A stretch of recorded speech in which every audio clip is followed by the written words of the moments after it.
여러분 모두 안녕하세요. 저는 서울 용산구에 살고 있는 70대 초반의 여성으로 불과 1년 전 아주 엄청난 일을 당했었습니다. 믿었던 하나밖에 없는 자식놈에게 큰 배신을 당하며 생을 마감할 뻔했거든요. 자식놈이 제 재산을 노리고 저를 해외로 데리고 가 버리고 도망을 쳤던 겁니다. 제가 그곳에서 영원히 사라지길 바라면서요. 맨 처음에는 말도 안 통하는 타지 땅에서 자식에게 버림을 받았다는 생각에 얼마나 충격을 받았는지 그냥 그 자리에서 콱 죽어버리고 싶은 심정이었죠. 그래도 그때 제가 포기하지 않고 다시 살 수 있었던 건 여러 은인을 만났기 때문입니다. 그래서 간신히 목숨을 건진 저는 아들놈에게 제대로 복수하며 피눈물 나는 복수를 해주었죠. 저희 남편은 정말 좋은 사람이었습니다.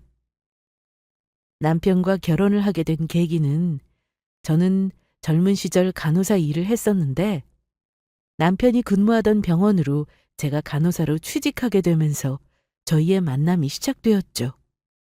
남편은 워낙 일밖에 모르는 사람이라 이미 그 당시에는 결혼 정령기가 훨씬 지났는데도 혼자였었습니다. 그런데 제가 그런 노총각인 남편의 마음에 불을 질러나 보더라고요. 남편은 오랜 시간 저를 혼자 짝사랑하다가 제가 병원에서 근무한 지 1년이 지난 어느 날 고백을 해왔습니다.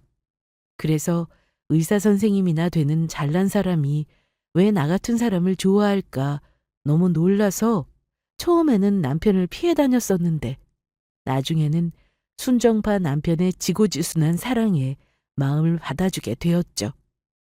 그렇게 저는 8살 차이 나는 남편과 결혼식을 올리게 되었고 간호사 일을 관두고 살림을 하며 남편의 뒷바라지를 했습니다.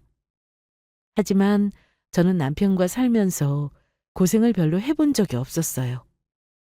남편은 꽤 능력 있는 의사였고 게다가 가정적이고 저밖에 모르던 사람인지라 속 한 번 썩인 적이 없었거든요.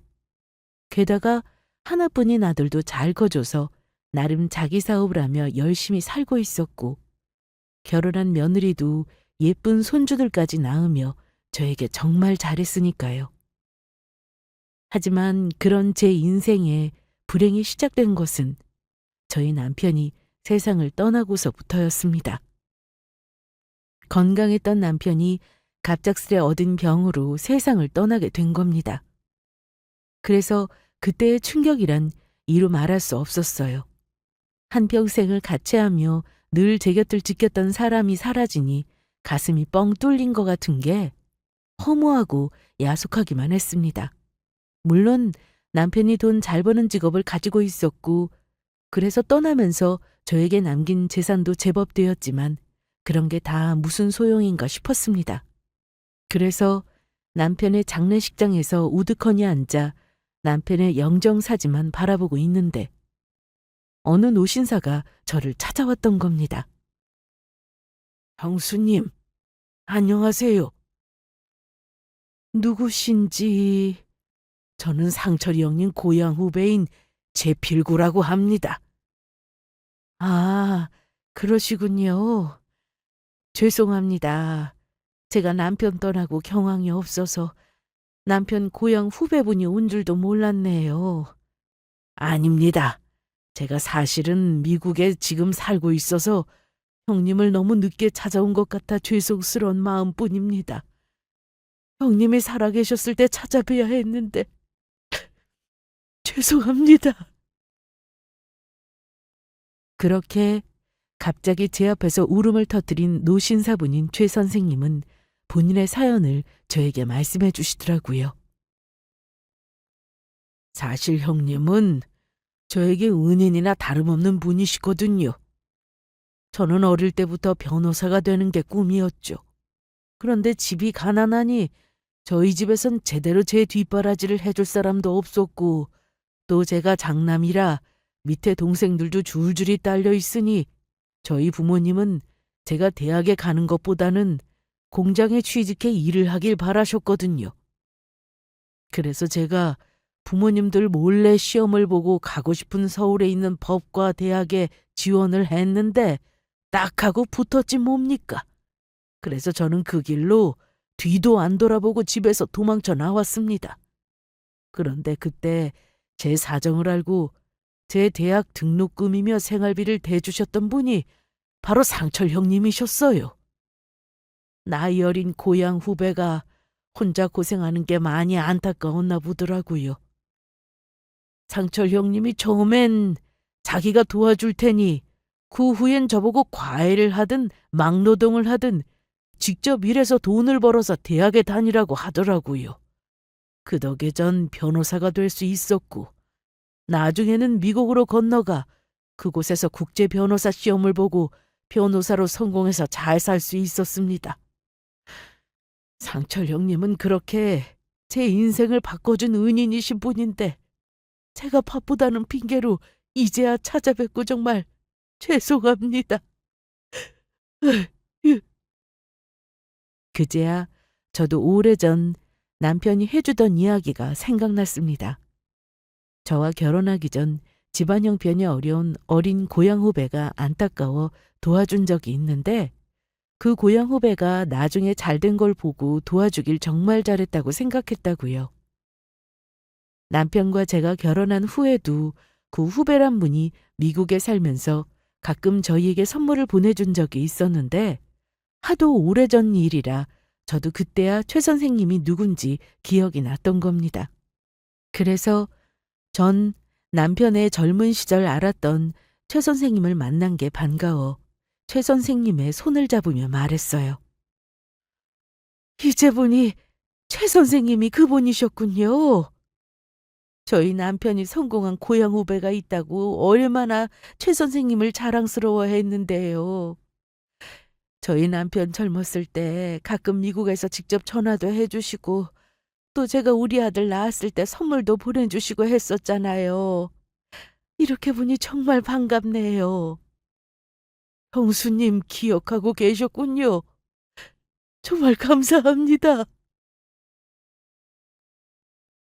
그렇게 최 선생님과 저는 남편 이야기를 하며 오랜 시간 대화를 나눴습니다. 그리고 최 선생님은 남편 장례식이 끝나는 날까지 곁을 지켜주셨어요. 그리고 미국으로 돌아가는 날 저에게 본인 연락처를 남기시며 나중에 미국에 오면 꼭 연락을 달라고 하더라고요. 저에게 제대로 대접을 하고 싶다면서요. 그래서 저도 언제가 될지 모르겠지만 미국에 가게 되면 연락을 드리겠다고 하고 최 선생님과 헤어지게 되었습니다. 하지만 그렇게 최 선생님이 떠나고 최 선생님에 대한 일을 까맣게 잊고 말았습니다. 남편이 떠난 슬픔에 마음을 추스르기가 너무 힘들었으니까요. 그래서 매일 밥도 제대로 안 먹고 잠도 제대로 자지도 못하고 눈물로만 시간을 보냈죠. 그렇게 몇 달을 마음을 못 잡고 거의 정신을 놓고 지내고 있었는데 어느 날 갑작스럽게 아들과 며느리가 저를 찾아왔던 겁니다. 그것도 몹시 놀란 얼굴을 하고서요. 엄마, 왜 전화를 안 받는 거야? 아무리 전화해도 핸드폰이 꺼져 있다고 하고 엄마한테 무슨 일 난 줄 알고 내가 얼마나 깜짝 놀란 줄 알아? 엄마 잘못된 줄 알고 심장이 철렁했다고. 그래요, 어머니. 저희가 얼마나 걱정했는데요. 정말로 어머니가 잘못되시기라도 했다면.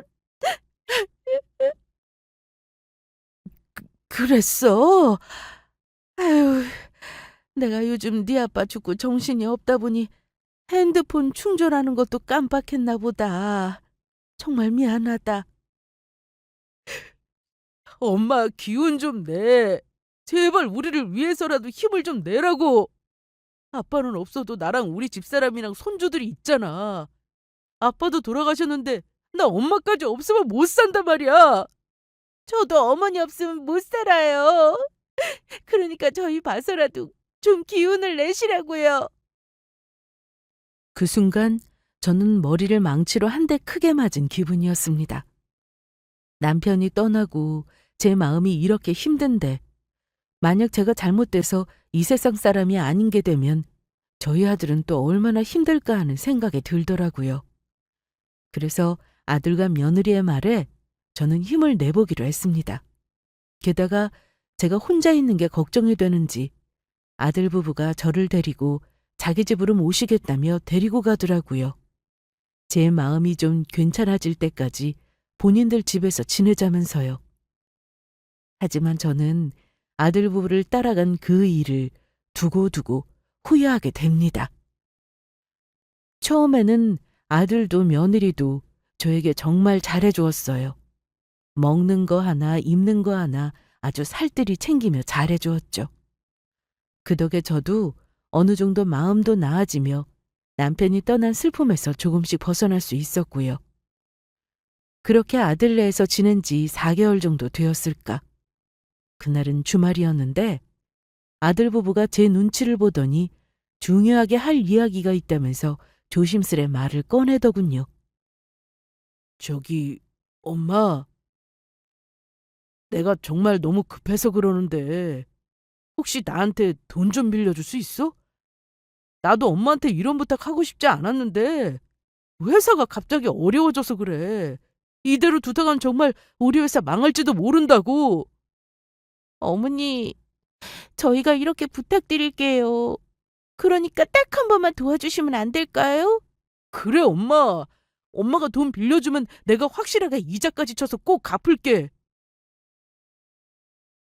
아들 회사가 힘들다는 말에 걱정이 되었던 것도 사실이었습니다.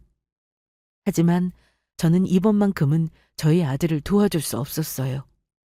사실 저희 아들이 남편이 살아있을 때도 회사 일로 저와 남편에게 손을 벌린 게 한두 번이 아니었거든요.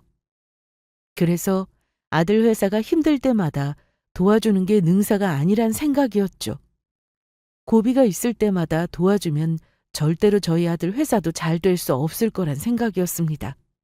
그래서 이번만큼은 제 도움 없이 스스로의 힘으로 일어나길 바랬습니다. 게다가 물론 제가 저희 아들을 못 믿는 건 아니었지만 주변 지인들도 나이가 들면 손에 돈이 있어야 한다며 절대로 재산을 자식들이 손 벌릴 때마다 주지 말라고 하더라고요. 그러다가는 나중엔 재산만 홀랑 다 털리고 뒤통수 맞을 수 있다고요. 미안한데 나도 더는 안 될 것 같다. 내가 너희들 힘들 때마다 네 아빠랑 같이 도와준 것이 한두 번도 아니고 그때마다 매번 이렇게 도와줄 수는 없지 않니? 이젠 너희도 힘들 때마다 부모한테 손 벌리면서 기댈 생각은 하는 게 아니라 스스로 해결해서 이겨낼 생각을 하는 게 맞지 않나 싶다. 그러니 이번만큼은 너희들 힘으로 잘 해결해 봤으면 좋겠어.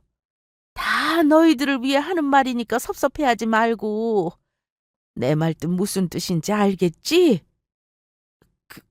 그런가? 엄마가 그렇다면 알겠어. 이번만큼은 우리 힘으로 해결해 볼게.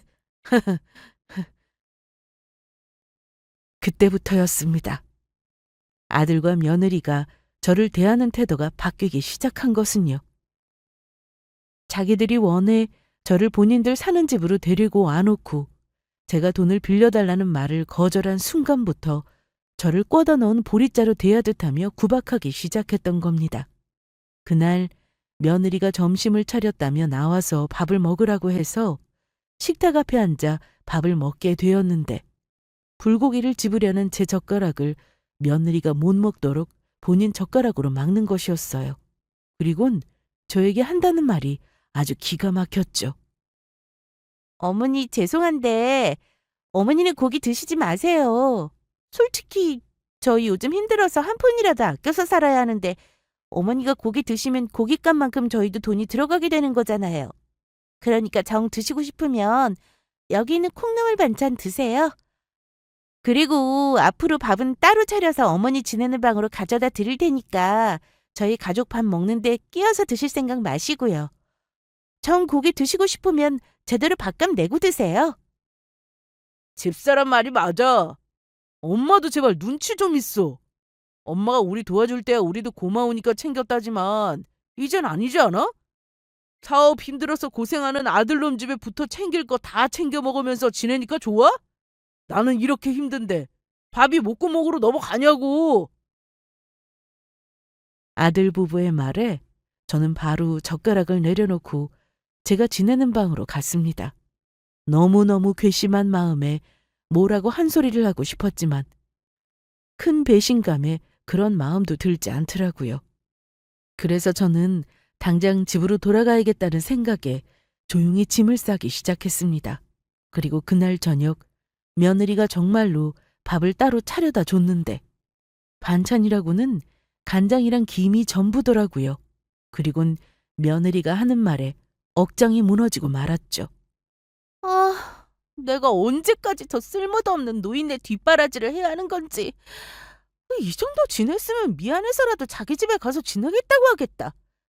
사람이 양심이 있어야지. 나라면 아들 집에서 신세 지는 거 미안해서라도 돈을 내놓던지 아니면 자기 집으로 돌아가든지 하겠네. 그리고 아들놈과 며느리가 그동안 저에게 잘해줬던 이유를 확실히 알게 되었죠. 전부 제 재산을 노리고 그랬던 겁니다. 그때 느낌이 딱 왔어요. 아들네 집에서 나가면 어쩌면 다시는 아들네와 얼굴을 보지 않을 수도 있겠다 싶었습니다. 괘씸한 마음에 남은 생 외롭게 살더라도 자식놈이랑 연을 끊어야겠다고 생각했거든요. 그래서 늦은 밤 조용히 짐가방을 들고 아들네를 나왔습니다. 그런데 제가 저희 집으로 돌아간 지 얼마 안 돼 상상치 못한 일이 벌어졌습니다. 전 아들네 집에서 돌아온 뒤 아들이며 며느리며 아예 연락을 끊어버렸거든요. 그랬더니 아들 부부가 직접 저를 찾아왔던 겁니다. 제 앞에 울며 무릎 꿇고 빌기 시작하더라고요. 엄마, 그때는 우리가 너무 심했지? 정말 미안해. 다시는 안 그럴게. 그날 우리가 했던 말이나 행동들 전부 진심 아니었어. 엄마가 못 도와준다고 하니까 내 입장에서는 서운해서 너무 화가 나서 그때는 아무 말이나 짓거렸던 거야. 엄마가 나 도와주는 게 당연한 것도 아니었는데 말이야. 그러니까 엄마, 우리 다시 잘 지내면 안 될까? 다시는 엄마한테 손 벌리지 않고 앞으로는 내 힘으로 해보도록 노력할게. 엄마한테도 내가 정말 잘할게. 내가 엄마 얼굴 안 보고 어떻게 살아? 어머니, 그때는 제가 지나쳤어요. 정말 죄송해요. 남편 회사가 힘드니 저도 속상해서 행동이랑 말이 막 나왔던 것 같아요. 그러니까 그만 화푸시고 저희 좀 다시 받아주시면 안 돼요? 다시는 어머니한테 그런 행동 하지 않도록 조심할게요. 알겠다. 그런데 내가 너희들 전부 용서한 건 아니고 앞으로 어떻게 하는지 지켜보고 결정하마. 우와, 엄마 진짜야? 그럼 우리 다시 받아주는 거 맞지? 엄마 정말 고마워. 앞으로는 정말 엄마한테 잘할게. 어머니, 마음 풀어주셔서 정말 감사해요. 다시는 어머니 섭섭하게 해드린 일 없도록 할게요. 자식 이기는 부모 없다고. 아들이며 며느리며 저에게 했던 행동들도 반성하고 있고 한 번쯤은 기회를 주자 싶었습니다. 그 일로 제가 엄청난 사건에 휘말리게 될지도 모르고요. 그때 저는 저희 아들이며 며느리를 절대로 용서해주면 안 되었습니다. TV 뉴스에서나 보던 일이 저에게 벌어질 줄 전혀 몰랐으니까요. 아들과 며느리에게 마음을 풀며 조금씩 잘 지내고 있는데 아들 부부가 어느 날 저에게 뜻밖의 제안을 해오더라고요. 아들 부부가 저를 데리고 해외로 같이 여행을 가고 싶다는 것이었습니다. 엄마, 혹시 해외로 여행 가본 적 있어? 당연히 있지. 네 아빠 은퇴하고 같이 일본도 가고 대만이랑 호주도 가고 가볼 곳은 대부분 가본 것 같다. 해외여행 다녀오면서 너희들 선물도 사다 주지 않았어? 아, 맞다. 그랬지. 엄마, 그러면 아빠 돌아가시고 엄마가 많이 힘들어하기도 했고 기분 전환 겸 나랑 집사람이랑 같이 해외로 여행 다녀오는 거 어때? 엄마 미국은 한 번도 여행 다녀와 본 적 없지. 우리 거기로 여행 다녀오자. 아이들은 우리 여행 다녀올 동안 잠깐 장모님 댁 맡기면 되니까 걱정하지 말고. 미국으로? 그러면 네 회사는 어떻게 하고? 요즘 회사도 많이 힘들다고 하지 않았어? 에이, 그래도 엄마랑 여행 갈 정도는 여유는 되니까 너무 걱정하지 마. 그러면 우리가 비행기표랑 호텔이랑 예약해 놓는다. 엄마는 그냥 짐가방이나 잘 싸고 있어. 처음 미국에 도착했을 때만 해도 아주 좋았습니다. 뉴욕에 가서 그 유명하다는 자유의 여신상도 보고 브로드웨이에 가서 재미있는 뮤지컬도 보고 늙어서 이런 경험을 한다는 게 마냥 즐겁기만 했죠. 그리고 다음에 간 곳이 바로 라스베이거스였습니다. 그곳은 도시가 휘황찬란한 것이 꼭 다른 세상에 온 것 같더라고요. 그래서 그때까지만 해도 아들 내외 말대로 여행을 오길 참 잘했다는 생각이었어요. 한 가지 단점이라면 뉴욕도 그랬지만 사람들이 많고 지리도 복잡해서 저 같은 늙은이들은 한번 길을 잃어버리면 찾기가 힘들 것 같더라고요. 그러던 어느 날, 그날도 어김없이 아들 부부와 함께 관광을 하기 위해 호텔 밖으로 나갔는데 이상하게 아들 부부가 어디 들어갈 생각도 안 하고 거리를 빙빙 돌며 한참을 걷더라고요.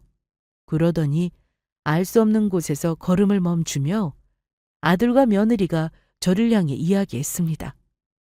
그것도 지금껏 볼 수 없던 낯선 아주 냉정한 눈빛으로요.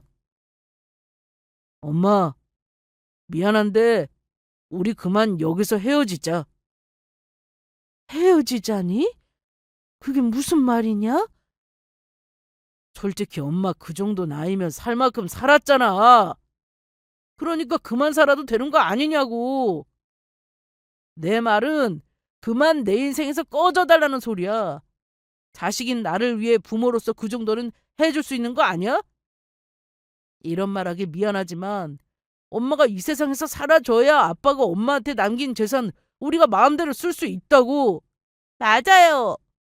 어머님 욕심 좀 버리고 이젠 그만 사셔도 되는 거 아닌가요? 노인네가 무슨 욕심이 많아서 그렇게 아득바득 살려고 하세요. 그때 아버님 돌아가셨을 때 따라 죽고 싶다고 말만 할 게 아니라 진짜로 행동으로 좀 보여주시지 그랬어요. 그러면 우리가 여기 먼 미국까지 와서 어머니 버리고 가는 수고도 안 하고 좋았잖아요.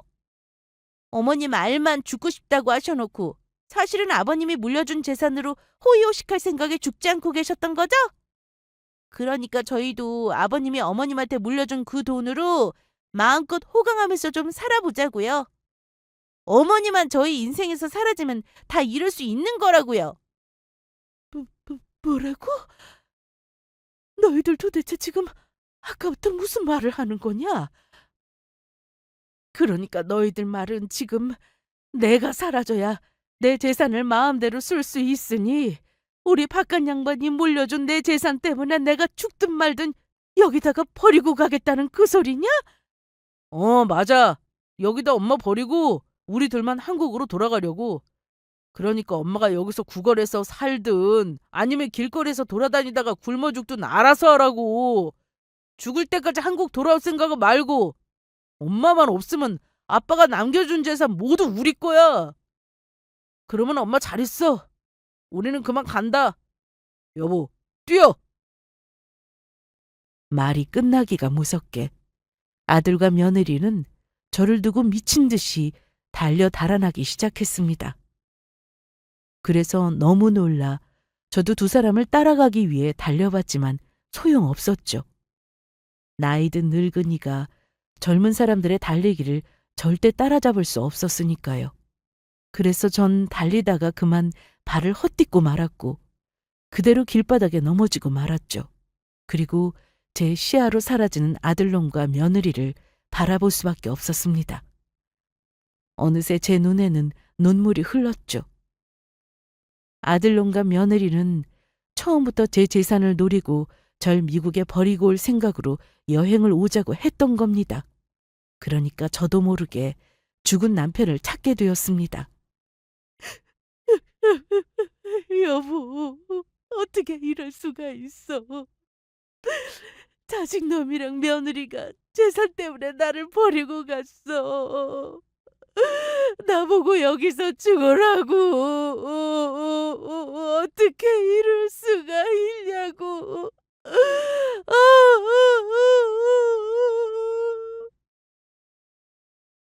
그래서 저는 혹시나 하는 마음에 들고 다니던 가방에서 핸드폰을 꺼내 아들놈과 며느리에게 전화를 걸었습니다. 하지만 역시나 두 사람은 제 전화를 받을 생각을 하지 않더라고요. 그래서 저는 택시를 잡아 타고 공항으로 가서 한국으로 돌아갈 생각을 했습니다. 영어는 못하지만 제가 손짓 발짓으로 이야기하면 택시기사도 제 말을 알아듣지 않을까 하는 생각에서요. 그래서 급히 가방을 뒤지는데 제 여권이며 지갑 안에 있어야 할 돈이랑 카드까지 전부 사라지고 없는 것이었습니다. 그리고 지갑 안에는 아들놈이 남기고 간 편지 한 장이 있었죠. 아무래도 아들놈이 아침에 제가 잘 때 몰래 제 여권과 돈이랑 카드까지 훔치면서 넣어놨던 것 같았어요. 엄마가 이 편지 읽고 있다면 내 계획에 잘 성공했다는 소리겠지? 아무리 가방 뒤져봤자 엄마 여권이랑 카드랑 돈은 없을 테니까 너무 애쓰지 마. 혹시나 엄마가 여권이랑 카드랑 돈 가지고 있으면 그걸로 비행기표 사서 한국으로 돌아올 수도 있고 해서 전부 내가 잘 처리했어. 그러게 내가 진작 돈 좀 빌려달라고 할 때 빌려주지 그랬어. 그러면 내가 엄마를 버리는 일은 없었을 거 아니야. 모든 게 다 엄마가 자초한 일이니까 나랑 집사람 원망할 생각하지 말라고. 그리고 나 한국 돌아가서 경찰에 엄마 실종 신고하려고. 엄마가 미국에 있는 친구들 놀러 가겠다고 하고 우리랑 헤어졌는데 중간에 갑자기 연락 두절돼서 행방불명 된 것 같다고 할 거야. 엄마가 아빠 돌아가시고 그동안 우울증 때문에 정신과 약 먹으며 치료받은 것도 있고 우리한테 친구네 집에 놀러 간다고 하고 아무래도 극단적 선택을 한 것 같다고 하려고. 그렇게 말하면 어차피 경찰들이 미국에 직접 가서 엄마 찾을 것도 아니고 우리 말 의심하지 못하고 믿어줄걸? 그러고 나서 몇 년 지나면 엄마 법적 사망 신고하면서 엄마 재산 다 우리가 가지면 돼. 어차피 엄마한테는 자식은 나 하나밖에 없어서 엄마 재산 전부 내가 물려받게 되어 있다고.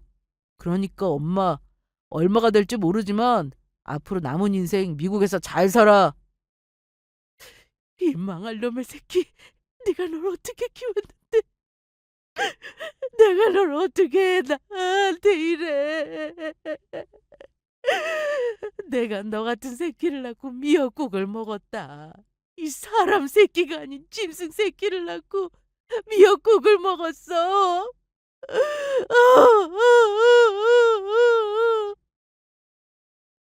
저는 그렇게 길바닥에 철퍼덕 앉아 몇 시간을 정신없이 운지 모릅니다.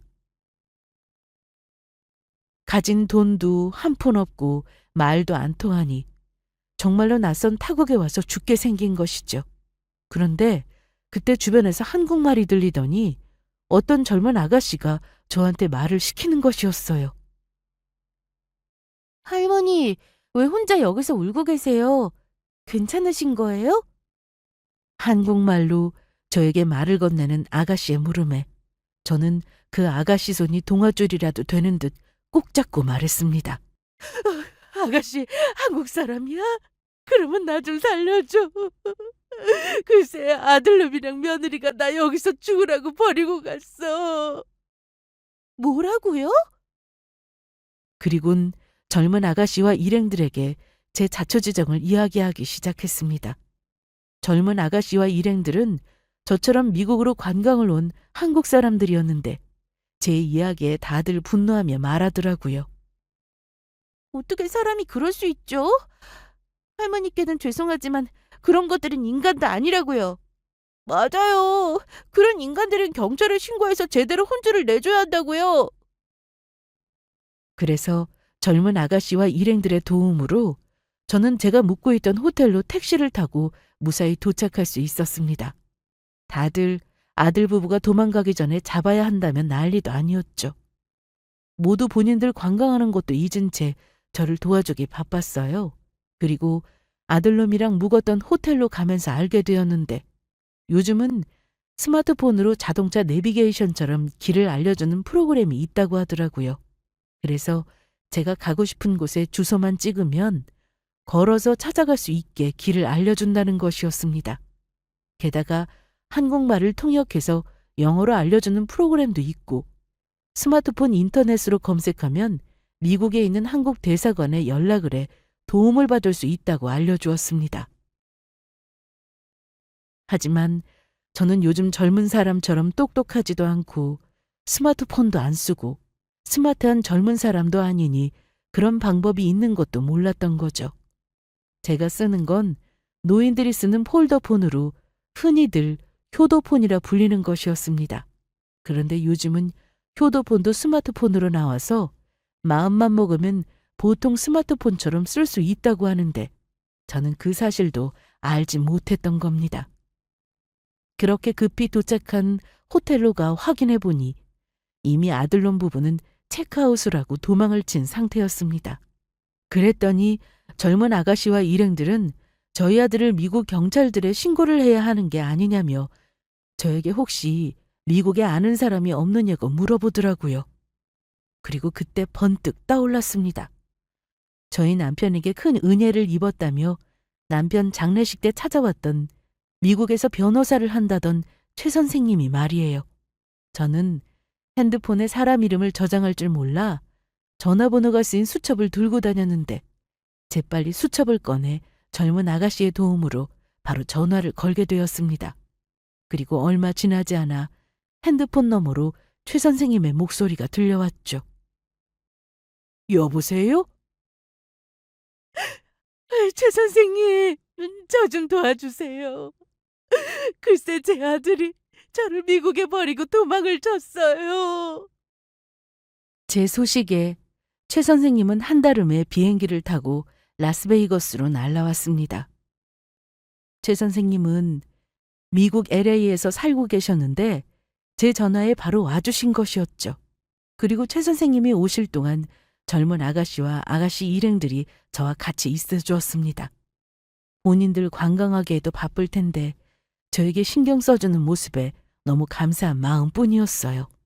그리고 얼마 지나지 않아 저는 최 선생님을 만날 수 있었습니다. 저는 최 선생님을 보자마자 그만 또다시 울음을 터뜨리고 말았죠. 형수님, 이게 도대체 어떻게 된 일입니까?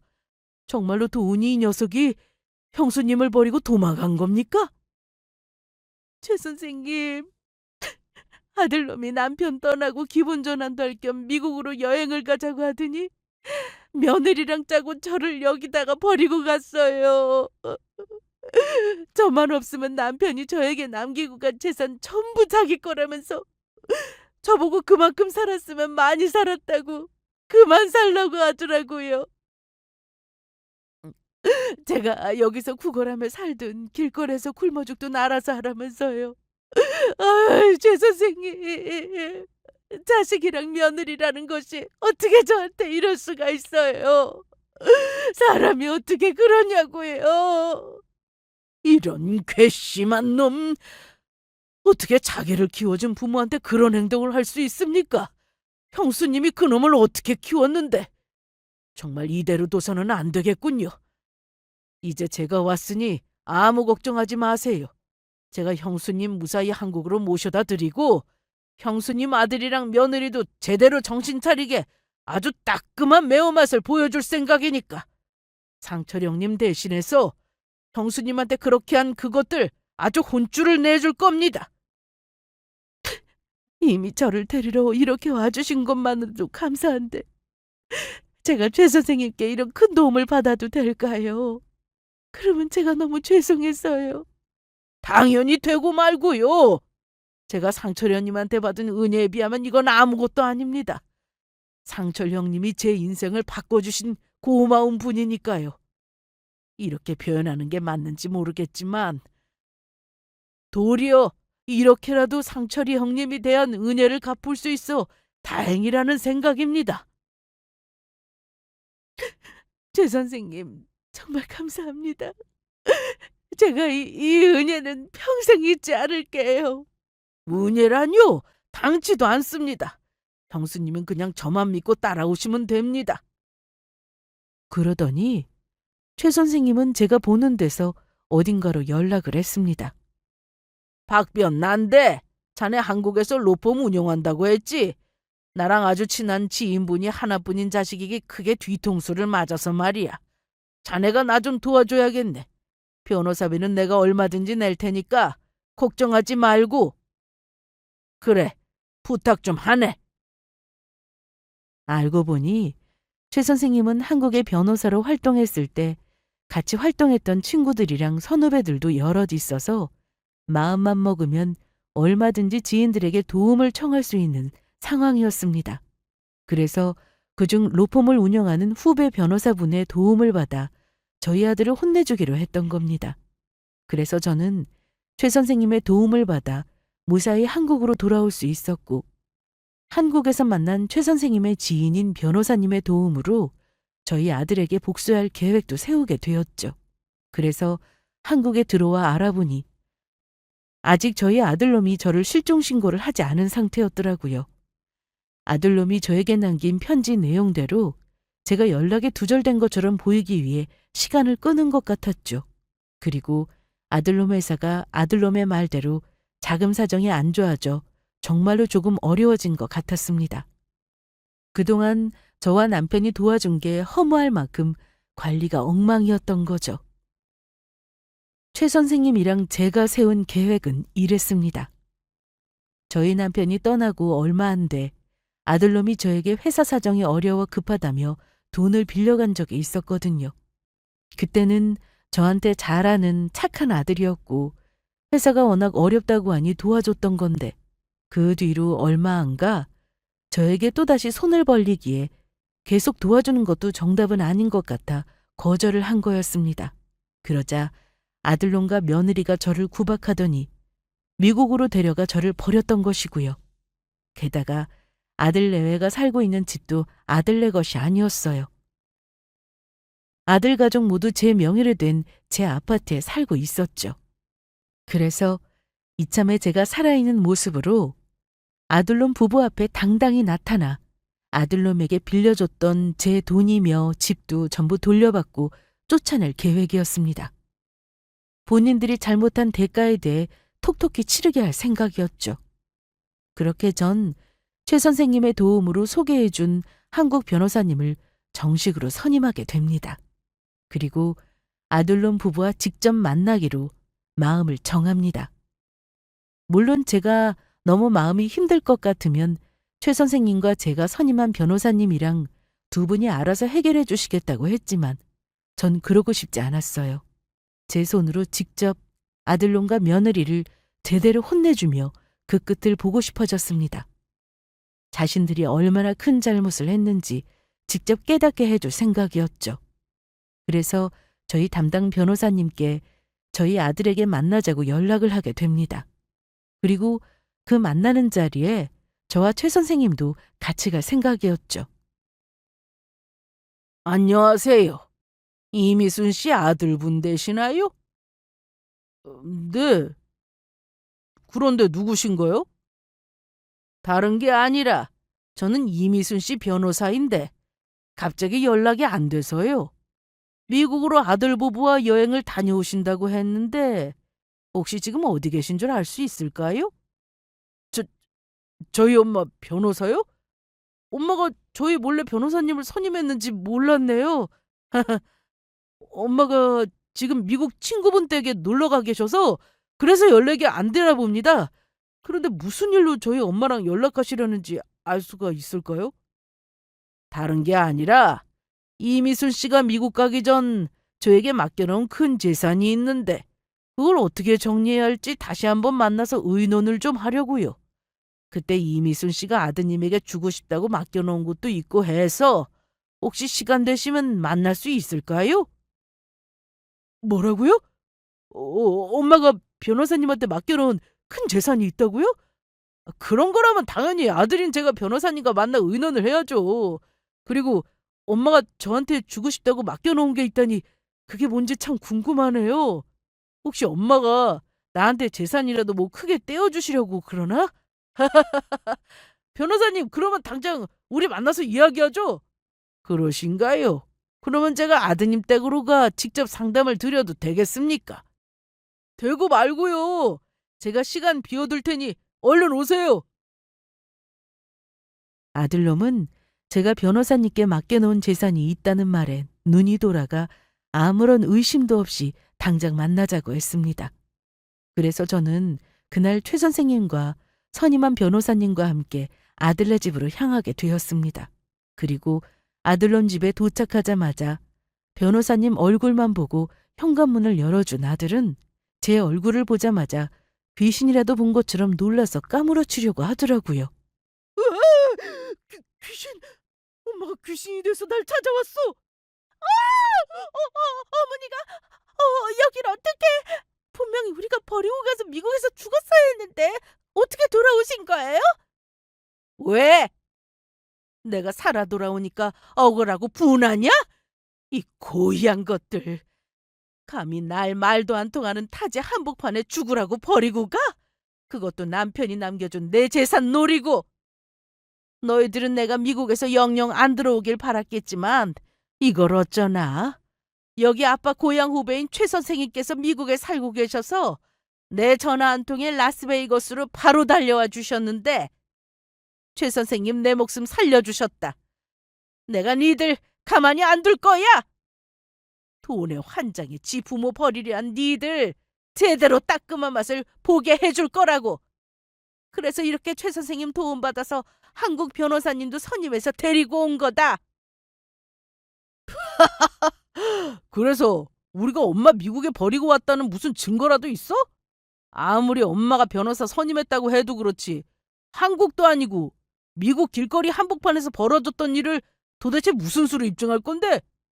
그리고 그날 내 기억에는 엄마가 미국에 있는 친구네 놀러 가겠다고 우리한테 말하고 헤어졌던 것 같은데 안 그래 여보? 당신 말이 맞아. 어머니 그때 미국 친구분 댁에 가시겠다고 저희와 헤어져 놓고 왜 이제 딴소리세요? 왜 갑자기 말도 안 되는 헛소리 하면서 아버님 친구분이랑 변호사까지 데리고 저희 집에 왔냐고요. 병원 가서 진찰 좀 받아보셔야겠어요. 어머니 혹시 치매인 거 아니세요? 치매? 니들이 이걸 보고도 그렇게 말할 수 있을까? 저는 그렇게 말하며 아들놈이 저를 미국에 버리고 갈 때 남기고 갔던 편지를 보여주었습니다. 아들놈이 저를 왜 미국에 데려왔으며 저를 버리고 나중에 경찰에 실종 신고까지 해서 나중에 제 재산을 전부 가로챌 속셈이었다는 내용이 담긴 그 편지 말이에요. 이 편지 보이지? 도훈이 네가 직접 써서 나한테 남긴 편지다. 그래서 내가 이걸 증거로 너랑 애미 경찰에 신고해서 콩밥 먹게 하려고. 변호사님 통해서 알아보니 니들 한 짓이면 노인학대로 콩밥을 아주 제대로 먹을 수 있다고 하더구나. 뉴스에 나올 해외 토픽감이래. 그리고 니들이 나 버리고 갔을 때 그곳에서 만난 내 한국 친구들이 있는데 그 친구들이 그때 상황에 대해 증언도 해주기로 했다. 너희같이 인간 같지 않은 것들은 제대로 벌을 받아야 한다며 꼭 해주고 싶단다. 니들 전부 끝장이야. 그제야 아들이며 며느리며 제 옆에 무릎을 꿇고 빌기 시작했습니다. 엄마 내가 잘못했어. 회사가 너무 어렵다 보니까 잠깐 내가 눈이 돌아서 그랬어. 그런데도 나도 엄마 미국에다 버리고 와서 얼마나 많이 후회했다고. 그래서 안 그래도 다시 미국 가서 엄마 데리고 오려고 했는데 엄마가 먼저 날 찾아온 거야. 그러니까 제발 이번 한 번만 용서해주면 안 될까? 나 콩만 먹기 싫단 말이야. 어머니, 저희가 잘못했어요. 이렇게 빌 테니까 애오빠 말대로 한 번만 용서해주세요. 그렇게만 해주시면 다시는 어머니한테 손 벌릴 생각도 안 하고 평생 효도하면서 살게요. 어머니는 저희가 불쌍하지도 않으세요? 불쌍? 돈 때문에 지 부모 죽으라고 버리려고 했던 것들이 불쌍하긴 뭐가 불쌍해? 그리고 날 미국에 버리고 와서 후회한다는 놈이 미국에 버리고 왔다는 증거 있냐면서 적반하장으로 나왔어? 내가 한 번 속지 두 번은 안 속는다. 나 죽이려고 했던 니들 같은 사람 새끼도 아닌 것들 말 절대 안 믿어. 그리고 내 재산 너희들한테 안 주고 내가 전부 쓰다 죽을 생각이니까 그렇게 알아라. 어차피 니들 남편 살아있을 때 유류분 이상 가지고 갔고 내 재산에 대해 아무 권리 없으니까 내가 혹시나 니들한테 내 재산 갈까봐 1,000원 한 장 안 남기고 전부 쓰고 갈 거다. 아니야, 이럴 순 없어. 엄마 제발 한 번만 나 좀 봐줘라. 이렇게 할 거였으면서 그러면 엄마가 변호사 통해서 우리한테 전해주고 싶다고 했던 게 뭐였는데 우리한테 재산이라도 크게 남겨주려고 그랬던 거 아니었냐고. 니들한테 내가 미쳤다고 재산을 남겨주냐? 니들한테 전해줄 게 있다고 했던 건 이거다. 제 말이 끝나자 저희 변호사님께서 아들과 며느리한테 서류 봉투 하나를 건네주었습니다. 그리고 서류 봉투 안에 있는 내용을 확인한 아들놈이며 며느리며 개거품을 물며 뒤로 자빠지려 했죠. 내 놈도 보이지? 네 놈이 네 아빠 돌아가시고 얼마 안 돼서 회사 힘들다면 나한테 돈 빌려가면서 썼던 차용증이다. 그때 나한테 딱 한 달만 쓰고 준다고 하더니 지금까지 입 싹 닫고 모른 척하고 있었지? 그리고 니들 살고 있는 이 집도 내 명의로 된 내 아파트인 거 잘 알고 있을 거다. 그러니까 니들 나한테 빌려갔던 돈 전부 갚고 내 아파트에서도 당장 나가. 니들이 나한테 가지고 갔던 것들 전부 뱉어내라고! 안 그랬다간 내가 우리 변호사님 시켜서 전부 법적으로 처리해서 니들 전부 혼내줄 테니까. 이 뻔뻔한 것들 아주 자업자득이다. 감히 키워준 부모를 버리고 편히 살 수 있을 거로 생각했냐? 어디 니들 전부 콩밥 먹고 재산도 전부 탈탈 털려서 고생 좀 해봐라. 니들은 그래도 싸. 아이고, 나는 망했네. 내 인생 이제 완전히 종쳤다고. 괜히 욕심부려서 엄마 버리려다가 내 인생 버리게 생겼어. 이를 어쩌면 좋아. 시어머니 재산 노리고 호강하려다가 내 인생 아작나게 생겼어. 전부 끝장이라고. 저는 그렇게 최 선생님과 변호사님과 함께 아들네 집에서 나왔습니다. 그러자 뒤에서는 아들 부부가 울고 불고 난리난 소리가 들리더라고요. 그리고 아들놈은 회사 자금 사정이 어려운 가운데 저에게 빌린 돈을 갚느라 결국 회사가 망하고 말았고 살던 집에서도 나와야 했습니다. 그게 제가 아들 부부를 노인학대로 고소 안 하는 조건이었거든요. 사실 마음 같아서는 법적으로 제대로 처벌받게 하고 싶었지만 아무 죄 없는 손주들이 마음에 걸렸던 겁니다. 대신 아들 부부는 다시는 제 앞에 나타나지 않기로 했어요. 다시 한번 제 앞에 나타났다가는 제가 그때는 저를 미국에 버린 일을 제대로 법적으로 물을 거라고 했거든요. 그래서 지인을 통해 들은 소식으로는 아들 가족이 방 한 칸짜리 원룸을 구해 고생하며 지내고 있다고 합니다. 아들 사업이 망했으니 아들이며 며느리며 청소부로 취직해 일을 하고 있다고 해요. 부디 그곳에서 열심히 일하시는 미아원 선생님들을 보며 정신을 차려보기를 바랍니다. 그리고 제 재산은 죽기 전에 제가 쓸 만큼 쓰고 전부 사회에 환원하고 떠날 생각입니다. 그게 남편이 남겨준 재산을 가장 의미 있게 쓰는 방법 같더라고요. 물론 아들놈과 며느리는 절대로 용서할 수 없지만 손주들에게는 대학 등록금은 남겨주려 합니다. 괜히 부모 일 때문에 아이들까지 피해를 볼 순 없으니까요. 그리고 저는 아들놈 일을 해결한 후 미국에서 저를 도와줬던 젊은 아가씨와 일행분들을 만나 보답을 했습니다. 어떻게든 보답하고 싶은 마음에 고민을 하다가 모두 미국으로 다시 여행을 보내줬어요. 그때 저를 구해주느라 비싼 돈을 들여온 미국 여행도 제대로 못했을 테니 보답할 방법이 그것밖에는 떠오르지 않더라고요. 그리고 그 이후에 저희는 모두 친구가 되어 자주 만나는 사이가 되었습니다. 가끔 함께 국내로 여행도 같이 가고요. 스마트폰을 하는 방법도 배우게 되었죠. 게다가 얼마 전에는 최 선생님께 초대를 받아 미국으로 진짜 관광을 다녀오기도 했습니다. 남편이 떠나고 가장 힘들었던 시기, 아들놈과 며느리의 배신으로 큰 아픔을 겪었고 그로 인해 비록 얼마 남지 않은 인생이지만 앞으로 어떻게 살아야 할지 느끼게 된 것 같습니다. 남아있는 생은 착한 사람들을 위해 기부도 하고 봉사활동도 하며 좋은 일들을 많이 하고 떠날 생각입니다. 물론 제 인생도 즐겁게 살면서요. 그러면 이만 제 이야기를 마치도록 하겠습니다. 다들 부디 건강하고 행복하시길 바라겠습니다.